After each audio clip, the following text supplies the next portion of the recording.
Would you like to learn how to do this, or this, or this?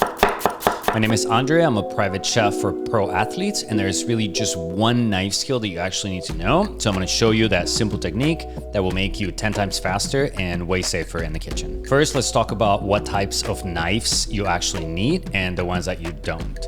There are a lot of different types, and they are so fun and so beautiful, but you actually only need 2, maybe 3. The only knife brand that I recommend is Shun. This is not a sponsored thing in any way. The only knives that you actually need are a classic chef's knife, 8 or 10 inches, it's up to you. This one is a 10-inch, and then a serrated knife for bread and tomatoes. In my opinion, this is the best knife in the world. I've owned it for over 20 years. I've cut literally thousands of pounds of food with it. I rarely ever have to sharpen it, and I know it's gonna last forever as long as I take good care of it, which I'll show you how to properly do in just a second. The knife that I currently use for my videos is this one. Not because the other one, the classic, is not good enough, because actually the classic is better in every way, in my opinion, but because this one is more beautiful. And there's something about owning beautiful tools that makes the job way more pleasurable. So every time that I cook, I do this, and it puts a smile on my face, which is one of the secrets to cooking every day, is to make it fun, right? And this knife really helps. Now, let me show you how to properly hold the knife. Okay, so before you even hold your knife, you wanna make sure that you're standing up straight, that you're not leaning against one side or the other. You don't want to have your leg up here.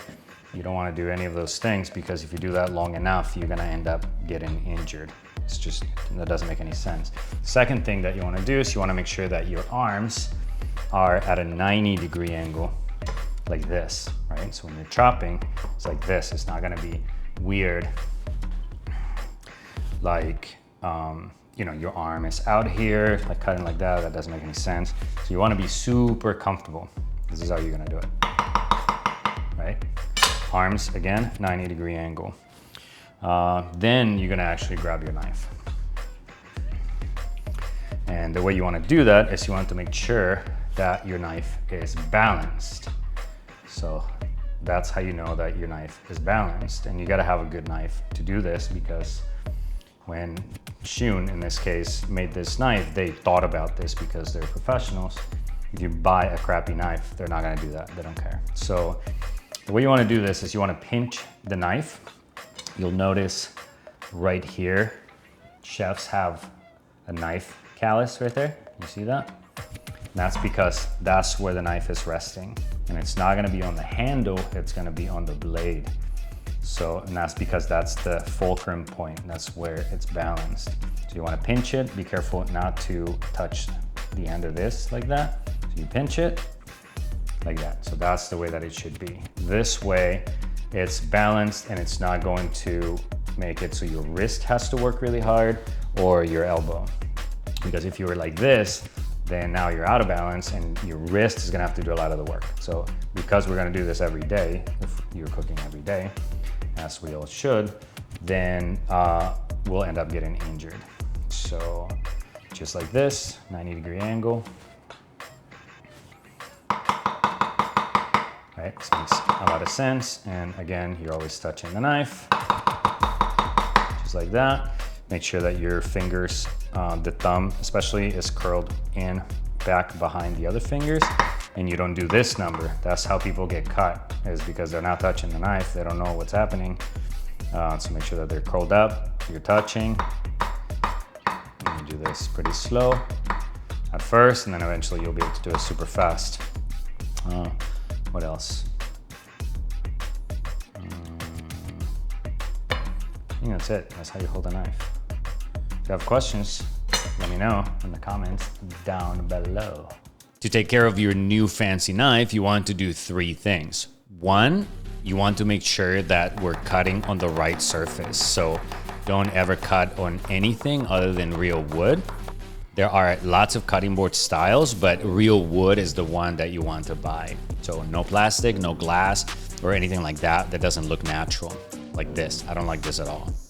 Make sure that your cutting board cannot slide around, as this obviously would be unsafe. And if it does, just use the wet towel underneath and keep it in place. And make sure that you remove it at the end when you're done so it doesn't mold. 2, before you use your knife, you should always run it through a honing steel. These things are game changers.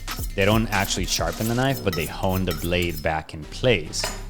Imagine that this is the edge of your blade, and the edge of the blade in these knives is very delicate. So as you cut, it starts to go from one direction to the other direction, and it will feel as if your knife is not sharp, but in reality, all you have to do is hone it to get the edge back the right way. So it's not like this, it's not like that, but it's back in the center. You should do this every time before you use it. And if you're cutting a lot of stuff, then you can do it in between too. The movement is very simple. You just run the blade through it at the proper angle. And these things, the Shun brand, they have the angle on them. So all you have to do is follow that. Start slow, do it a few times on each side, and then you'll be good to go. Eventually, you'll be able to do it fast like this. 3, this is so important. And I see even professional chefs make this mistake all the time, and a part of me dies when I see them do it. So whatever you do, do not scrape the knife. When you're chopping and you need to move the food, flip the knife upside down and scrape that way. Otherwise, you will be destroying your blade and making your knife dull and unsafe, because if it's not sharp, it's gonna have a higher chance at it going in the wrong direction and ending up in your hand. When it's super sharp, it goes where you want it to go every time. And obviously that is way safer. And a bonus tip is to never leave your knife in the sink. You should use your knife, clean it as soon as you're done with it, dry it, and put it away. Never leave your knife unattended. It's not only disrespectful to your beautiful knife, but it is also very unsafe, which brings me to the title of this video. The only one knife skill you actually need. You need to know exactly where the opposite hand that is holding the knife is at all times.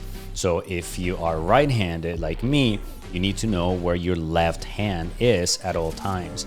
And the only way that you can do this is by touching the blade with that hand the whole time that you're cutting. So now that you know this, you'll notice that I'm doing that all the time, with the exception of when I do this, in which case I'll be looking at my hand, so then I'll stay safe. Practice really slow, and over time you will build the muscle memory, and eventually you'll be able to do this with ease, and meal planning and cooking will be 10 times faster and more fun. So it's my belief that the journey to more energy and better health starts with what we put in our bodies, which makes cooking one of the most powerful things that you can do to take charge of your health and your life in general. And if that sounds good to you, please join our Longevity Kitchen community. Link is down there. Or you can watch this video where I'll show you the dish that I cook for Hollywood celebrities that surprises them the most. And I'll see you in there. Peace.